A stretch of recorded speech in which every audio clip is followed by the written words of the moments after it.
hace que vaya la brutalidad de los hombres, la brutalidad jovesiana, que si no hay control del orden, los hombres se comen entre ellos, digamos, ¿no? Y las mujeres, se debo decir. Pero ¿por qué fue tan fundacional? ¿Por qué fue tan radical la instalación de la dictadura militar? Cuando uno estudia y ve y compara, y le ha tocado a uno hablar con amigos, qué sé yo, argentinos, uruguayos, Brasil, tal, toda esta historia. Y la pregunta, fíjate, que uno siempre le hace cuando a mí me tocó exponer, me acuerdo largamente en varios seminarios, en fin, en mi doctorado, este asunto de Chile, querían saber cómo fue el proceso chileno. Decían, pero ¿por qué, Pablo, me decía, por qué tan radical? O sea, ¿por qué Chile tuvo, como tú dices, tú también que lo has señalado también, esta radicalidad, esta cosa de ser tan poco buena? Entonces a mí me preguntaban, ¿por qué en Chile? Pues está bien, en otros países fue atroz, también en Uruguay y todo, pero ellos quedan muy impactados con la radicalidad del cambio económico, con la radicalidad del tema de la violación de los derechos humanos, o sea, quedan muy impactados con la tabula rasa que se hizo en Chile, con la sistematicidad con la cual se puso y se instaló desde el Estado, ¿no es cierto?, una máquina de terror, en fin, etcétera, etcétera, en todos los ámbitos. Entonces, ¿cuál es tu hipótesis en este sentido? ¿No es cierto? ¿Cuál es tu...? Está bien, hiciste un señalamiento histórico de la muerte y otros pandemonios, digamos, es lo que Chile traía, pero ¿cuál es tu hipótesis ahí? ¿Tiene que ver con la historia previa? ¿Tiene que ver con una especie de vaso? Una pregunta muy interesante. Déjame partir desde un lado que quizás parezca extraño. Acabo de terminar de ver un video, una serie, o sea, son una película muy larga que son también 13 grandes secciones, que se llama Los japoneses, que relata desde el punto de vista de un soldado japonés que está a favor de una relación armoniosa, una solución no militarista, soluciones no autoritarias, lo que fue la Segunda Guerra Mundial. Pues bien, lo que uno se da cuenta es que el militarismo japonés fue algo terrible en el siglo XX. El fascismo italiano también lo fue. El nazismo alemán también lo fue. El comunismo staliniano también lo fue. Entonces, el siglo XX es un siglo muy desgarrado, en mi opinión, muy partido entre quienes movimientos, grandes sectores que luchan por libertades y derechos, y por otro lado, fuerzas muy destructivas. Es un siglo muy de antagonismo. No pienso que el siglo XXI haya cambiado mucho ese cuadro, pero el golpe nuestro en Chile ocurre en el siglo XX, y no ocurre solamente en Chile, son golpes sucesivos en América Latina. Es todo un mundo que está sufriendo estos cambios, pero al mismo tiempo uno puede reconocer grandes avances, notables desarrollos del pensamiento humanista, de los derechos humanos, etc. Y creo que estas dos tendencias, una tendencia más libertaria y una tendencia más autoritaria, ha estado presente en toda nuestra historia como país. O sea, aquí en Chile tuvimos ya en el siglo XIX quienes representaron posiciones mucho más progresistas, liberales, abiertas, y quienes representaron posiciones extremadamente duras y extremadamente conservadoras. La dictadura de Portales es una dictadura que viene como oposición a lo que fue el periodo fuertemente liberal anterior. E incluso el liberalismo chileno en los años posteriores es un liberalismo bastante abierto en términos culturales, pero muy autoritario en términos políticos. Entonces, es muy interesante analizar las claves de nuestra historia siguiendo un poco qué ha pasado con estas corrientes profundas. Es decir, si uno dice, tiene como tesis, el autoritarismo ha estado presente en nuestra historia como país, puede reconocer distintos momentos. Y yo creo que eso no ha desaparecido. Y la discriminación también ha estado presente en toda nuestra historia, digamos. Entonces, mi impresión es que la lucha democrática, la lucha por las libertades, es una de las corrientes que está presente en la sociedad, y esa corriente tiene que estar necesariamente, mejor dicho, ha estado siempre en una disputa muy fuerte culturalmente, políticamente, económicamente, con una cultura más bien autoritaria, represiva, discriminatoria. Eso está así. Nuestra historia está recorrida por esa tensión. Por esas contradicciones, sí. Muy interesante. Ahora entrando en nuestro, quizá, como acápite entre conceptual Sí. y un poco viendo lo contemporáneo, en fin, y eso es lo importante. La condición humana se llama el título, se llama La condición humana. ¿De qué? La película de... del japonés. Sí, que habla de la Segunda Guerra Mundial. ¿Te acuerdas del autor o del cineasta? Para nuestro público. Me da un poco de pudor de pronunciar el mal japonés. No. Pero Toshiro Mifune. Pero es una película que muestra un poco cuando Japón invade, antes de la Segunda Guerra, Japón invade China y hay todo el sector de Manchuria y el autoritarismo que ahí es muy fuerte. En fin, lo que uno vuelve a lo mismo, o sea, hemos tenido como en la historia mundial estos capítulos de la dignidad humana, por eso comparto mucho el título de la película, tiene que, para sobrevivir, tiene que enfrentarse muchas veces a este autoritarismo. La diferencia está con la formulación de la pregunta inicial, que yo no lo veo como algo con la naturaleza, que nazcan así las personas. Exactamente. Sino que son los órdenes sociales. Sería como fobaesiano. Sí, ¿no? Son los órdenes sociales los que producen estos modelos culturales. Muy bien. Preguntas y para entrar en el tema actual, en fin, un poco los debates, qué sé yo, creo que fue muy interesante un poco llevarte al telón de fondo histórico y te agradezco porque la verdad como no siempre tengo la oportunidad de hablar de eso que a mí me gusta. Yo finalmente estudié historia, soy historiador, me siento y me gusta analizar los procesos con ese trasfondo y muy pocas veces está la oportunidad de que un entrevistador inteligente te sitúe en un plano así. Claro, bueno, está bien, pero yo creo que fue muy entretenido y habrá otras ocasiones también para seguir abordando ese tema de todas maneras. Ahora, lo siguiente. En distintos teóricos y cientistas políticos, tradicional y clásico, como para llevarte el tema de participación como hoy día, digamos, todo aquello, te plantean el siguiente silogismo. Te dicen, mira, una sociedad, naturalmente, mientras más democracia mejor. Y tanto mejor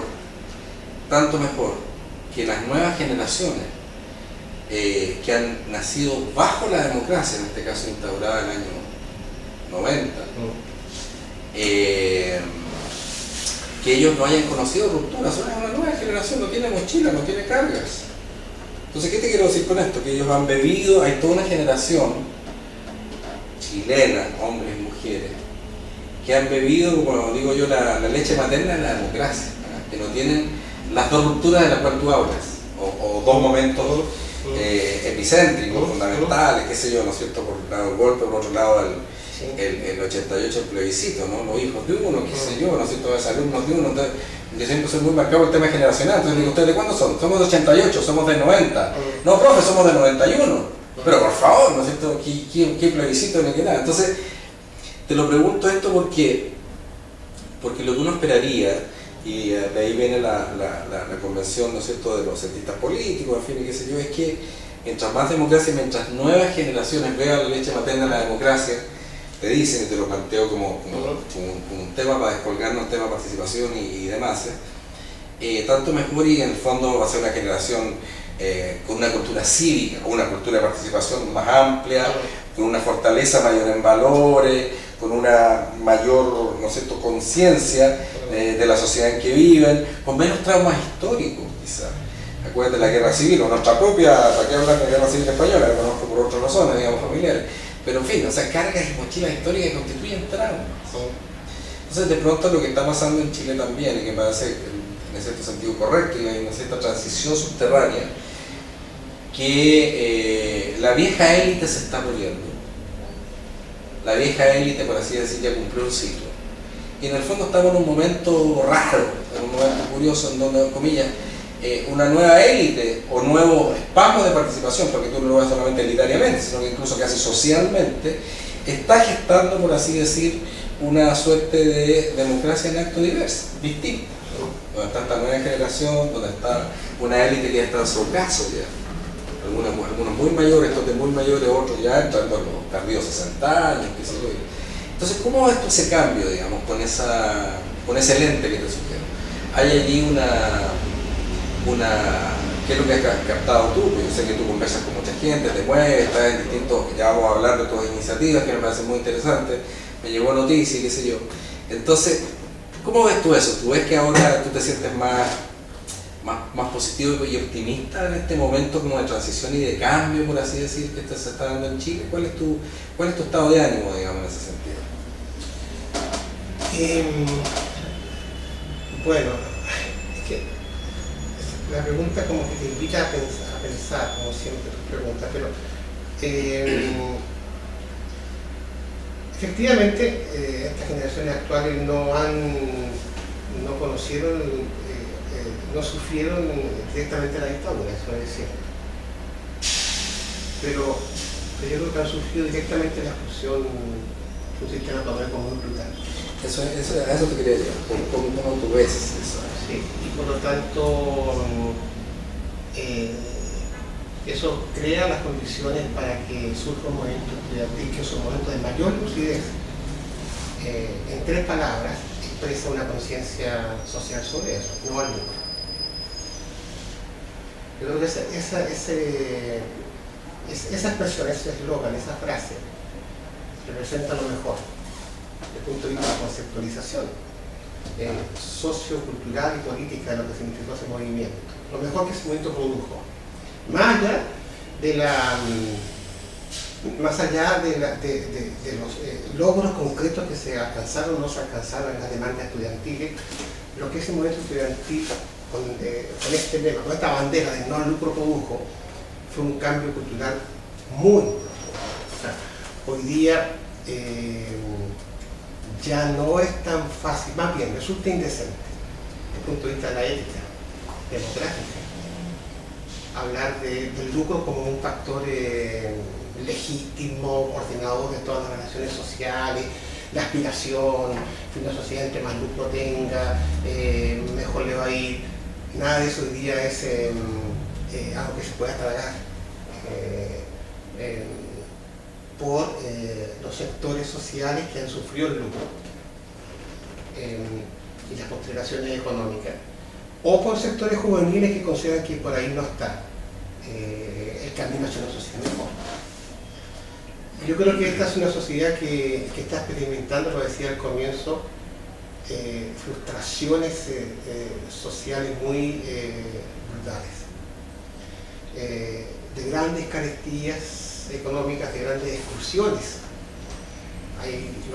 Lo complejo del asunto es que hay un espejismo de un país que crece y que tiene como unos ciertos equilibrios macros que están bien ordenados, pero es una sociedad que está muy endeudada y su vida muy precarizada desde el punto de vista de lo que es la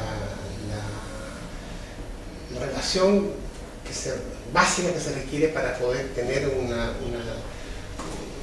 vida sin angustias. Entonces, si yo, por ejemplo, hago un análisis someramente breve de cuáles son los servicios básicos que antes eran considerados bienes públicos, que hoy día siguen llamándose de alguna manera servicios públicos, y si uno los revisa, el teléfono, el agua, la luz, el gas, si le añade a eso el internet, si le añade a eso la televisión por cable, porque ya no se puede ver televisión sino por cable, tú te das cuenta que el transporte, si sumas los servicios básicos, llegas a un gasto mensual por familia que es muy significativo. Yo me atrevo a decir que un porcentaje importante, no sé cómo medirlo, tiene algunos otros servicios cortados, suspendidos, por no pago.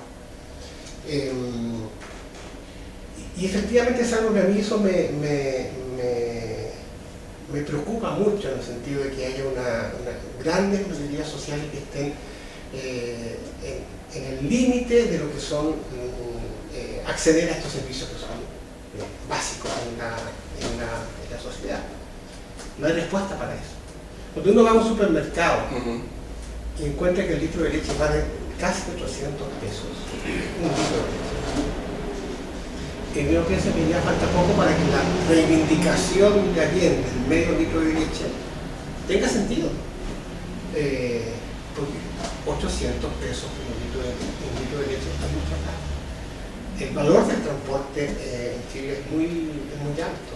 O sea, estamos en una situación, a mi juicio, desde el punto de vista económico, durísima. Porque es verdad que tenemos indicadores de empleo que son buenos, pero los indicadores de ingresos asociados a esos empleos no son buenos. O sea, hay trabajo precario en Chile. Y el trabajo precario es lo contrario del trabajo decente. Entonces, creo que uno podía explicarse muchas de estas cosas diciendo, bueno, estamos en dictadura, en la época anterior. Pero ya no puede explicarse diciendo que estamos en dictadura, porque quiere decir que la democracia que hemos tenido no ha sido capaz de cambiar las estructuras que producen desigualdad. Sabemos, y aquí de ejemplos muy concretos, pero podemos llegar a afirmaciones que en América Latina Chile es el país que produce mayor desigualdad. En todo el continente es uno de los países líderes en producir desigualdad social. Crecimiento económico y desigualdad social. No estamos obligados como país a que eso sea de esa manera. Entonces hoy día tenemos claramente una generación con más conciencia, y cuando te dicen no al lucro es porque dice es posible pensar una sociedad organizada de otro modo. También eso constituye un cambio cultural muy profundo. No estaba antes, porque la generación que luchó contra la dictadura y que logró establecer un gobierno democrático, se incorporó en su carpeta de lucha, en su agenda, temas que sean fundamentales: el respeto a los derechos humanos. Se habló también de la solidaridad, de focalizar recursos en los sectores más desvalidos. Se habló de que la democracia funcionara como un sistema político. Todas esas reivindicaciones de los años 80 que se expresaron en el programa de la Concertación son completamente válidas, pero no fue suficiente. No fue suficiente en el tema ambiental. El tema ambiental son después, cuando eso surge. No es suficiente en el tema indígena, es después cuando surge con toda fuerza la demanda indígena verdaderamente en toda su dimensión, y para nada es suficiente en el tema socioeconómico. O sea, el país funciona con una concepción y un modelo de economía que ya no es querido por la gente y que le produce daño a la gente. Entonces, sí creo de que tienen que nacer expresiones políticas que den cuenta de esto. ¿Qué es lo que a mí me preocupa? Me preocupa es que pensar de que las respuestas políticas vayan por una sociedad sin partidos políticos, por ejemplo. Cuando los modelos de sociedad dicen posible de cómo se gobierna un país, dicen, mire, los partidos políticos no los queremos porque son incapaces, en fin, busquemos una solución sin partidos políticos. Llegas a soluciones corporativas o llegas a soluciones populistas en torno a una figura, y llegas a un fortalecimiento tan grande del Estado que te impide una sociedad civil autónoma realmente frente al Estado. Entonces no me parece a mí que el modelo sea una sociedad sin partidos políticos. Yo incluso más, voy a decir una cosa impopular, fortalecería los partidos políticos, por cierto, a condición de ese debate, a condición de que los partidos políticos sean democráticos, a condición de que haya más posibilidad de constituir partidos y de que esos partidos sean democráticos y haya un control democrático ciudadano sobre la democracia de esos partidos. si el control es transversal sobre la democracia de todos los partidos, creo que podemos tener mejores partidos. Ahora, no es suficiente. Yo sí creo que una democracia necesita de partidos, digo con mucha claridad, aunque soy crítico del tipo de democracia que en esos partidos existen. Pero lo que también es claro, desde mi punto de vista, es que hoy día ya no se puede gobernar la democracia solamente por los partidos políticos. Y que se requiere pensar en una sociedad civil organizada, activa, movilizada, en los movimientos sociales, en los movimientos populares. Y esos movimientos inciden, tienen opinión, tienen fuerza, tienen planteamientos, tienen programas que tienen que hacerse escuchar y que tienen que estar presentes y que tienen que ser considerados directamente en las soluciones que se buscan. Entonces, por eso mi idea de una democracia participativa no es una democracia que niegue la representatividad de los partidos políticos, siempre que haya democracia política verdadera, siempre que, en fin, lo que hemos conversado, no niega la representatividad de la democracia, sino que dice que esa representatividad es completamente insuficiente para una democracia moderna si es que no se complementa con participación ciudadana real. Ahora, ¿qué es lo que significa participación ciudadana real? Participación ciudadana real significa transferir poder a la ciudadanía. Y por lo tanto, los partidos políticos, pero también los grandes poderes del Estado, de la empresa privada y otros grandes poderes de la sociedad, tienen que estar dispuestos a transferir poder a la ciudadanía, porque si no, no hay participación verdaderamente. O sea, toda participación ciudadana, para que sea realmente efectiva, no es solamente una cosa funcional a un poder existente, implica la capacidad de transformar el poder existente, de hacerlo menos unitario, menos autoritario y de hacerlo, por lo tanto, más democrático. Entonces, la participación ciudadana deja de ser un lindo lema en que nadie se opone porque haya participación. Lógico. Y pasa a ser una exigencia en el sentido de decir, mire, si queremos que haya participación ciudadana, esta democracia requiere que haya democratización del poder. Y democratización del poder implica que la ciudadanía esté más empoderada. ¿Qué tipo de participación se requiere para una democracia que no sea autoritaria, que no sea elitista y que una democracia donde exista un poder social más distribuido y un poder económico más distribuido, etc.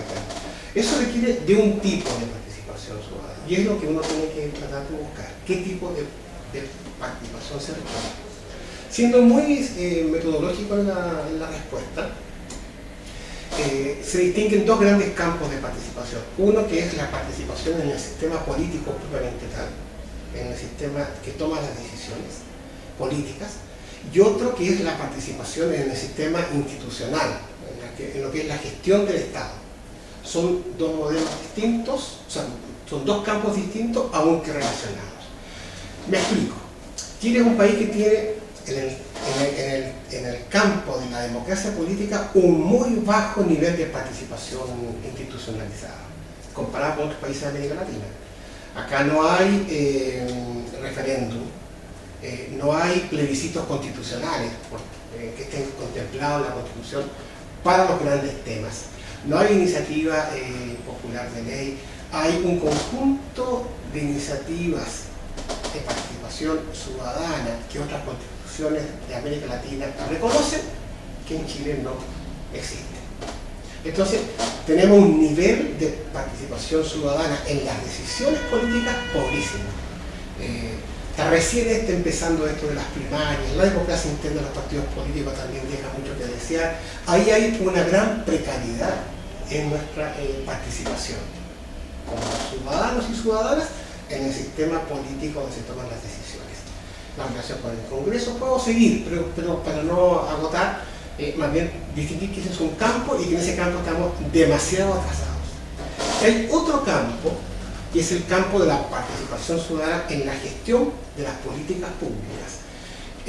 Y es como las decisiones que se toman a nivel municipal, o los ministerios, o los servicios, son decisiones que consultan a la gente, son decisiones donde hay, o hay cuentas públicas participativas, o hay procesos de diálogo que permitan que de ese diálogo surjan propuestas programáticas, o que haya un control ciudadano sobre los desarrollos de determinadas políticas. Eso, por lo menos hoy día tenemos una ley que nos permitió dar un paso significativo, que es esta ley 20.500, que yo trabajé bastante en esa ley, sobre participación ciudadana en la gestión pública. Pero en el otro campo no tenemos nada, tenemos muy poco. Este otro campo, el campo de la participación ciudadana en la gestión pública, bueno, ahí se requiere también de mucha voluntad política, democrática, para hacerlo efectivo. Entonces, ¿qué es lo que es participación? La definición más clásica es hacerse parte de un proceso, ser parte de un proceso. Pues bien, la naturaleza del proceso va a determinar la naturaleza de la participación. Si el proceso es un proceso represivo, autoritario, elitista, evidentemente que vamos a tener un tipo de participación represiva, autoritaria o elitista. Pero si el proceso es de transformación de la sociedad,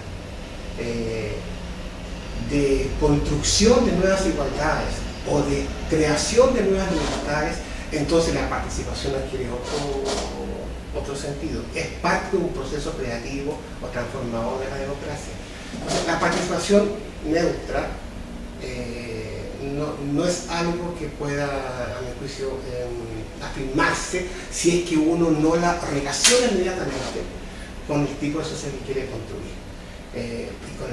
Ahora, el desafío para una sociedad democrática que quiere construir una sociedad mejor, con más igualdades, con más libertades y más fraternidades, es que eso se haga de manera participativa, o sea, con la ciudadanía presente. Mi opinión es que eso hay que hacerlo con partidos políticos, sí, pero al mismo tiempo hay que hacerlo con institucionalidad social. Sí, es interesante la distinción que tú haces entre la movilización, que es una forma de participación, y lo que es la participación institucional, porque si es que no hay realizada la movilización, no hay un cambio en la estructura de poder, entonces que tengamos una estructura de poder más democrática. Por ejemplo, si hoy día el tema está en que las políticas de educación se resuelvan de un modo distinto, que haya otra estructura de poder para definir las políticas de educación, yo diría que hemos avanzado poco con todas las movilizaciones sociales en el campo de la educación. Necesitamos que la estructura de poder que decide las políticas de educación sean completamente distintas, digamos, a la que hay ahora. Y por lo tanto que haya una verdadera participación institucional de los estudiantes, de todos los actores que están, docentes, los profesores, los paradocentes, todo el mundo que está relacionado con el mundo de la educación, los familiares, la familia, digamos, obviamente, puedan intervenir y puedan incidir en los procesos donde se deciden las políticas de educación. Entonces, efectivamente la movilización estudiantil, a mi juicio, ya lo dije, produjo un gran cambio cultural al introducir este lema de no al muro.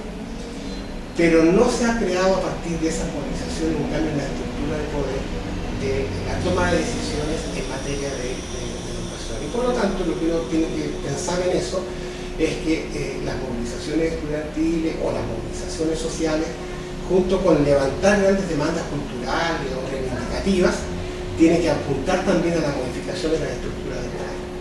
Y eso es un desafío porque si tú terminas las movilizaciones y las estructuras de poder no fueron modificadas, rápidamente esas estructuras de poder no modificadas, antiguas, autoritarias, elitarias, vuelven al antiguo orden. Entonces, si queremos que haya una buena forma de relacionarse socialmente, en la salud, en la educación, en el ambiente, en todo lo demás, requiere que ese orden que sustenta esas relaciones sea un orden verdaderamente participativo. Muy bien, Francisco, es un tremendo placer conversar contigo. Realmente me dejaste pensando distintas cosas y qué sé yo, así que estoy súper contento. Gracias por el tiempo que nos has dado. Hemos venido acá a tu oficina y estamos muy gratos, así que bueno, muchas gracias. Gracias a ti, Pablo, aparte de un gran amigo, un analista muy perspicaz de la realidad política, y para mí es un honor que me hayas considerado en tu lista de entrevistados, y decirle a todos los espectadores que los que han terminado, los que han llegado hasta el final de esta emisión, tienen derecho a